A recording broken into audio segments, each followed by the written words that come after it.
সালে মেবি কারিগরি শিক্ষা বোর্ডে এসেছে, আপনার পরে শামসুজ্জামান এখানে এসেছে এবং শামসুজ্জামান এই কাজ করছে, এই বিষয়ে আপনাকে বারবার বলা হয়েছে, আমরা সাংবাদিকরা আপনার কাছে গিয়ে বলছি, তারপর আপনি কি ব্যবস্থা নিয়েছিলেন? আমরা এটিকে নিয়মিত আমাদের চেষ্টা করেছি, যারা আপনারা কপি দিয়েছিলেন চেষ্টা করেছি যে এটা আমাদের ওয়েবসাইটে আছে কিনা আমরা খুঁজে দেখার চেষ্টা করেছি, কিন্তু আমরা পাইনি। পরবর্তীতে আমরা চেষ্টা করেছিলাম যে কোনো মানে আপনাদের কাছ থেকে সঠিক কোনো কাগজ পাওয়া যায় কিনা। যেহেতু আপনারা এটা পেয়েছেন, গোয়েন্দা সংস্থা বের করেছে, আমরা এর বেশি কিছু বলতে পারি। গোয়েন্দা সংস্থা বের করার আগে একাধিক প্রতিবেদন হয়েছে, আপনি চেয়ারম্যানকে বলা হয়েছে কেন সরালেন না তাকে? আপনি কেন সরালেন না? আপনি এখন কিভাবে দাবি করেন যে আপনি জড়িত না? না না, এটা তো আমাদের কাজ। আমি তো আপনার কাগজটাকে আমাদের ওয়েবসাইটে পাইনি, আমি দুঃখিত যে আমি দাদা অভিযুক্তকে কেন সরালেন না আপনি? তার স্বামী, আপনার স্ত্রী এখন কারাগারে, মানে বিষয়টা কেমন, কেন কি জন্য গ্রেফতার করা হয়েছে? তার সংশ্লিষ্টতা নিয়ে আপনার কি মতামত? আমি আমার মতামত, আমি ক্যামেরার দিকে দেখে বলেন। ভুল করছি। আচ্ছা ক্যামেরায় তাকান, ক্যামেরার দিকে বলেন।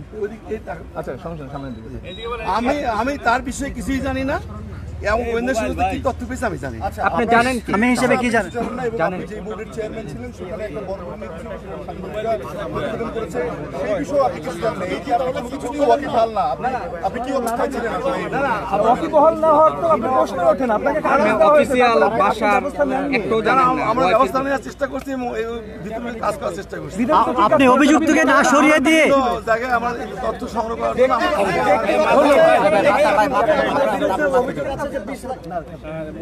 ব্যক্তিগতভাবে আপনার বিরুদ্ধে অভিযোগ আছে যে 20 লাখ টাকা আপনি নিয়েছেন এনবিআই এর কাছ থেকে, সেটি মন্ত্রণালয়ে তদন্ত চলছে, এই বিষয়ে আপনার বক্তব্য? এটা মিথ্যা বানোয়াট ভিত্তিহীন, এটা তদন্ত চলছে, তদন্তকারী কর্মকর্তা আমার সম্পর্কে কিছু তথ্য খুঁজে বের করতে পারে, করবে। আচ্ছা ভাইয়া, এর সঙ্গে আরেকটা বিষয় এখন পর্যন্ত ইস্যু হয়েছে,